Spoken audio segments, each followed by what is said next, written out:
আয়াতুল কুরসি পড়লে কি কি উপকার আমাদের জন্য।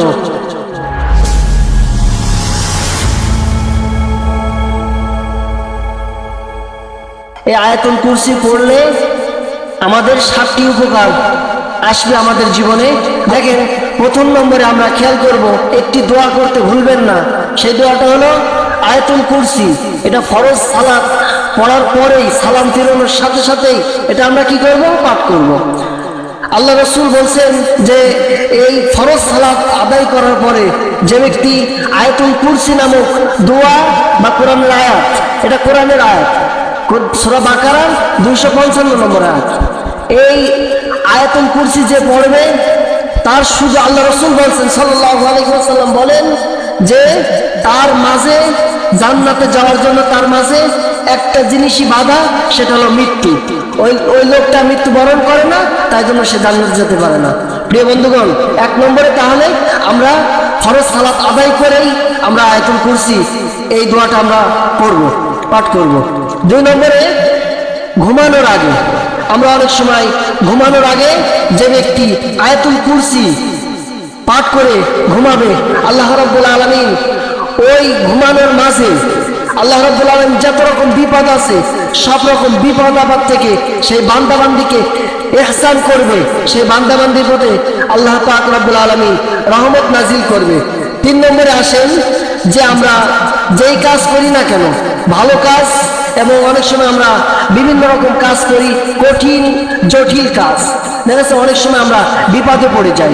যে ব্যক্তি যে কোনো কাজ করার আগে, ভালো কাজ খারাপ কাজ না, কিন্তু যে কোনো কাজ করার আগে অনেক সময় আমাদের দেখেন আমরা পরীক্ষার ইন্টারভিউ দিতে যাই, বিভিন্ন রকম কাজে আমরা জয়েন করতে যাই, কিন্তু অনেক সময় আমাদের এমন এমন প্রশ্ন ধরে আমরা খুব বিপদে পড়ে যাই। তা আল্লাহ পাক রব্বুল আলামিন বলছেন যে যে ব্যক্তি, যে বান্দাবান্দি আয়াতুল কুরসি পড়বে তার সেই কাজে কারো মুখাপেক্ষি হওয়া লাগবে না, বরং সেই বিজয় লাভ করবে, সেই কাজ সেজে তার ফল সে পাবে।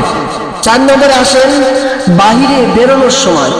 অনেক সময় আমরা বাসা থেকে বাইরে বেরোনোর পরে আয়াতুল কুরসি পড়বেন, বিভিন্ন রকম বালা মুসিবত থেকে, শয়তানের ওয়াসওয়াসা থেকে, মানুষের ওয়াসওয়াসা থেকে আল্লাহ পাক আপনাকে হেফাজত করবে। 5 নম্বরে ঘরে প্রবেশ করার সময়, 5 নম্বরে ঘরে প্রবেশ করার সময় আমরা আয়াতুল কুরসি পড়ব, তারপরে আমরা সালাম দিব, সালাম দেওয়ার পরে আমরা আয়াতুল কুরসি পড়ব। এই আয়াতুল কুরসি যেন আমরা আমাদের জীবনে বাস্তবায়িত করতে পারি, আল্লাহ রাব্বুল আলামিন সেই তৌফিক দান করেন। এবার আমরা দেখেন 6 নম্বরে অনেক সময় আছে ছোট ছোট বাচ্চারা কান্না করে, ছোট ছোট বাচ্চারা বিভিন্ন রকম জিনিস দেখে তারা ভয় পায়, কান্না করে। সেই সময় আমরা কি করব? এই আয়াতুল কুরসি আপনারা পাক পবিত্র হয়ে আয়াতুল কুরসি পড়ে সেই বাচ্চার গায়ে ফু দিবেন, অটোমেটিক সে বাচ্চার কান্না থেমে যাবে। 7 নম্বরে শুক্রবারের দিন জুমার সালাত আদায় করে, প্রিয় মুরব্বী বাবাজিরা, শুক্রবারের দিন জুমার সালাত আদায় করে 7 বার এই আয়াতুল কুরসি পড়ে আল্লাহ রাব্বুল আলামিনের দরবারে যে হাত তুলে দোয়া করবে, যেই নিয়তে দোয়া করবে, আল্লাহ পাক রব্বুল আলামিন সেই নিয়তকে পরিপূর্ণ করে দেবে, সেই নিয়ত আল্লাহ রাব্বুল আলামিন কবুল করে নেবে। যেই বিষয়ে আপনি দোয়া করেন না কেন, আল্লাহ রাব্বুল আলামিন এই আয়াতুল কুরসির ভিতরে সূরা বাকারা 255 নম্বর আয়াতে কারিমার ভিতরে, যেটা বলে আমরা খুব গুরুত্বপূর্ণ আয়াত, এই যে গুরুত্বপূর্ণ আয়াতে আমরা বুঝতে পারলাম 7টি বৈশিষ্ট্য আল্লাহ রাব্বুল আলামিন আমাদের জন্য রেখেছে।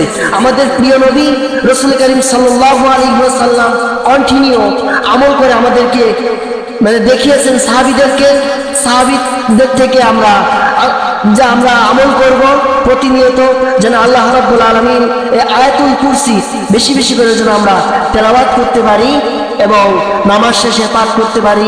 বিভিন্ন রকম সমাজে আমরা বিভিন্ন বিষয় আশায় থেকে এই যে 7টি পয়েন্টের ভিতরে আমরা যদি এটা আমল করতে পারি, আল্লাহ রাব্বুল আলামিন আমাদের সবাইকে বিপদ মুক্ত রাখবে এবং আমাদের শরীরটাকে ভালো রাখবে। প্রিয় বাবাজিরা, এই আয়াতুল কুরসির 7টি বৈশিষ্ট্য আমাদের জীবনে, আমাদের এই লাইফে যেন আমরা বাস্তবায়িত করতে পারি, আল্লাহ রাব্বুল আলামিন যেন আমাদেরকে সেই তৌফিক দান করেন।